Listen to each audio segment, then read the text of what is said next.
Muchas gracias. Bueno, quiero contarles de qué manera me relaciono con la historia, cómo la veo, cómo la percibo. ¿Por qué? A partir de una mirada distinta de los hechos del pasado, me dicen el cartonero de la historia. Vamos a ver algunos ejemplos. Estamos en plena semana de mayo y todos saben muy bien que tuvimos un cabildo abierto el 22 de mayo de 1810. Ahora, a mí particularmente no me interesa saber quiénes fueron los principales oradores o las posturas que se sostuvieron, sino otra cosa. ¿Cómo hicieron para meter en una sala a donde siempre había nada más que 10 personas a 250 vecinos? ¿A dónde los sentaron? La respuesta es la siguiente. Utilizaron el balcón del cabildo, donde van a ver que pusieron tapices para cubrir el balcón y para protegerlos del frío y de los vecinos curiosos que podía haber en la plaza. ¿Dónde los sentaron? Llevaron bancas de la catedral y de las iglesias cercanas.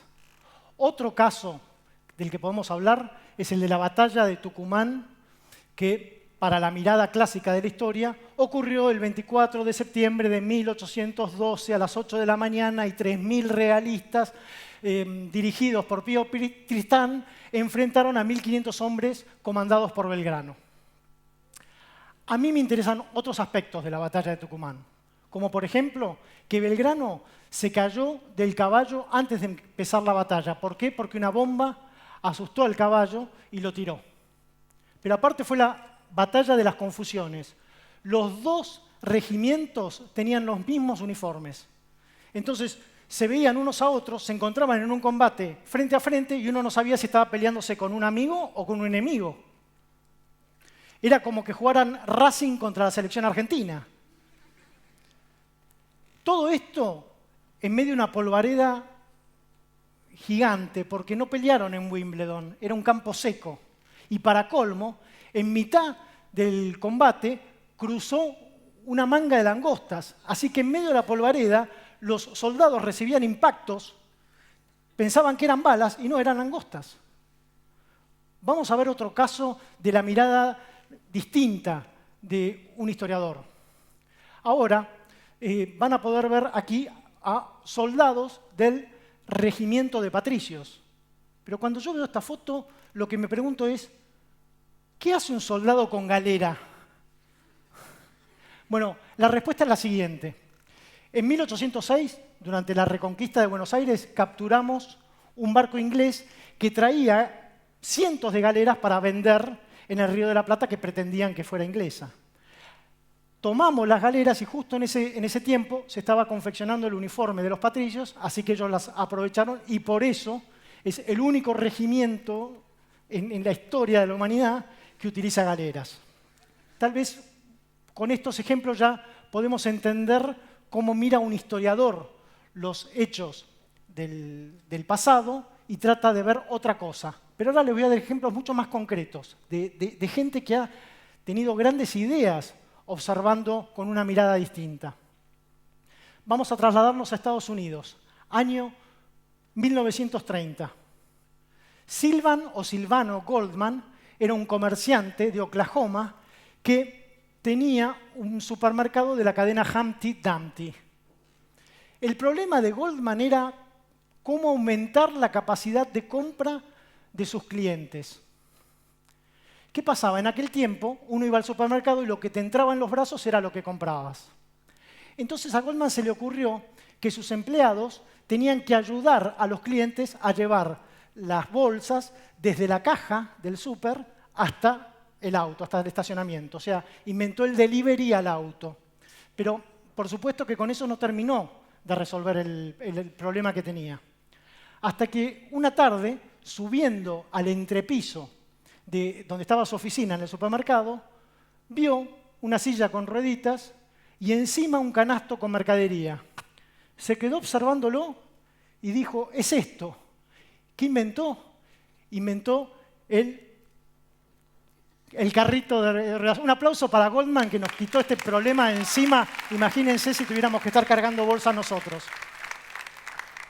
Y todo esto a partir de mirar una silla con un poco de mercadería encima. Eso es lo bueno que tenía, lo bueno que tiene esta de la mirada distinta. Les voy a dar otro ejemplo, ya más relacionado con nosotros. Y para los que les gusta el fútbol, les cuento que en el Mundial de Inglaterra en 1966 echaron al primer argentino que fue expulsado en una competencia de este tipo. ¿De quién nos referimos? De Antonio Ratín, que en la imagen es el más alto, ¿no? Gran cabeceador, y en esta foto el árbitro lo está expulsando, no había tarjetas. Le hacía señas de que se fuera, en alemán a Ratín. O sea, bueno, cuando terminó el partido, varios periodistas entrevistaron al árbitro que les contó que había expulsado a Ratín y que había amonestado a 2 jugadores ingleses. Y allí los periodistas se sorprendieron porque nunca habían advertido, por esto de que no existían las tarjetas, nunca habían advertido que el hombre lo había, que sí lo que había expulsado, pero no que había amonestado. Porque ¿cómo se amonestaba? Se le llamaba al jugador, le decía, usted está amonestado, y se anotaba en una libretita. Cuando eso ocurría en estadios chicos y sin televisación, seguramente no sería un problema. Pero después, cuando los estadios empezaron a crecer y uno veía cada vez más chiquito a los jugadores, no podía percibir estas cosas. Entonces buscaron a un ex árbitro inglés que trabajaba para la FIFA, que se llamaba Ken Aston, y le dijeron que por favor encuentre una solución. Venía Ken Aston manejando por Londres cuando de repente lo paró un semáforo. ¿Vio un semáforo? No, para nada. Lo que vio fue que la luz amarilla podía ser una amonestación y la luz roja una expulsión. ¿Y qué hizo?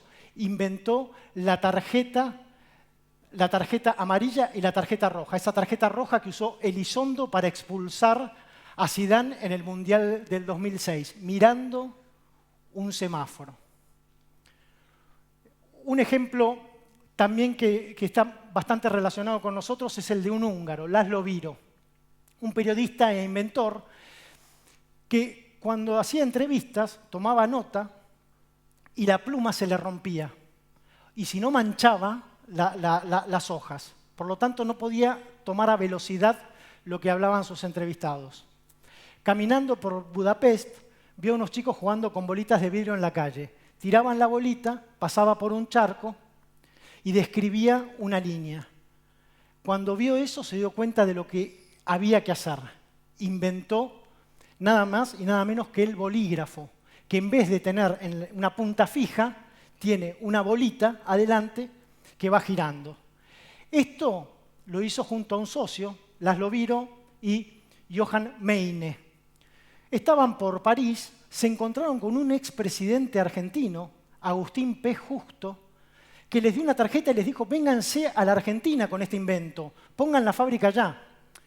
Jamás pensaron que iban a hacer eso, hasta que la Segunda Guerra Mundial y la persecución nazi los hizo reflexionar. Buscaron la tarjeta de Justo y se vinieron a Buenos Aires. Y aquí patentaron ese bolígrafo que le pusieron sus apellidos, Bíró y el Me de Meine, la Virome. Otro ejemplo, ya para ir terminando con los casos de gente que ve otra cosa y esto le genera buenas ideas. Georges de Mestral, suizo, salía a pasear con su perro por los bosques alpinos. El perro vestido con un abrigo de lana y él también. Del perro no se sabe el nombre, no pasó a la historia, pero es lamentable porque formó parte de esta historia. Cuando los dos volvían, estaban llenos de abrojos. Y Georges de Mestral se puso a pensar qué mecanismo hacía que estos abrojos se pegaran a la lana. Y fabricó unos ganchos de terciopelo sintético que es nada más y nada menos que el crochet. El crochet, el gancho de terciopelo, que van a ver ahora que una de las palabras, acá el hombre hablaba francés, el terciopelo sintético se dice velvet y el gancho crochet, y gracias a eso creó la palabra velcro, ¿no? Y se llenó de plata él, y espero que le haya comprado mejor comida al perro. De los Alpes, y ya para terminar, nos volvemos a nuestras montañas, a los Andes. ¿Para qué? Para contar la historia de San Martín, de casos en los que otra mirada ayudó en la historia de San Martín. Cuando él estaba armando el ejército del norte tenía el mismo problema que Belgrano, el de los uniformes. Él tenía una cadena de producción de los uniformes. Tenía la lana, tenía las tinturas y tenía mujeres dispuestas a confeccionarlos, pero le faltaba transformar la lana en paño. Entonces fue a ver a un loco que andaba ahí con un molino harinero en las afueras de Mendoza, que se llamaba Andrés de Tejada. Este hombre se paró frente al molino con San Martín y dijo, yo se lo voy a resolver. Transformó el molino en un batán, en una máquina para apisonar la lana y transformarla en paño. Y le resolvió el problema a San Martín. Pero este loco de Andrés de Tejada quería volar. Veía al cóndor y decía, yo voy a volar como el cóndor. Y se fabricó alas. Se fue a la torre de la iglesia de Santo Domingo, en Mendoza, que era el lugar más alto que tenía Mendoza, y se tiró con las alas, empezó a volar. Por supuesto, la ley de gravedad fue implacable, se fracturó todo y quedó 4 o 5 meses en cama, pensando cómo iba a resolver las fallas que tenían sus alas de cóndor. El que sí logró volar fue San Martín. Él cruzó los Andes y también tuvo una mirada distinta. ¿Por qué? Porque mientras todos pensaban que para llegar a Lima había que ir hacia el norte, al Alto Perú y después a Lima, y esto se hizo en 3 oportunidades, San Martín pensó en otra idea. San Martín decidió que no iba a ser el camino de Castelli que fracasó en el desastre de Huaki, o el de Belgrano, que arrancó muy bien en Tucumán, pero terminó en Vilcapugio y en Ayohuma, o el tercero, Rondó, que fracasó en Sipe-Sipe.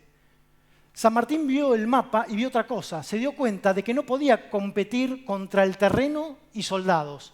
Era preferible nada más competir contra el terreno. Y por eso decidió, en vez de ir hacia el norte, pasarse al oeste, cruzar los Andes, pelear contra los Andes, superarlos y después en barco llegar a Lima. Y ese fue su éxito. Por eso, hay que tener en cuenta que cuando alguien tiene ideas distintas, como le pasó a San Martín, como le pasó a Laszlo Biro, va a haber gente que desconfía, va a haber gente que va a criticarnos. Pero díganme ustedes si no preferimos toda la vida pertenecer al equipo de Laszlo Biro, al equipo de Goldman o al equipo de San Martín, ¿no? Muchas gracias.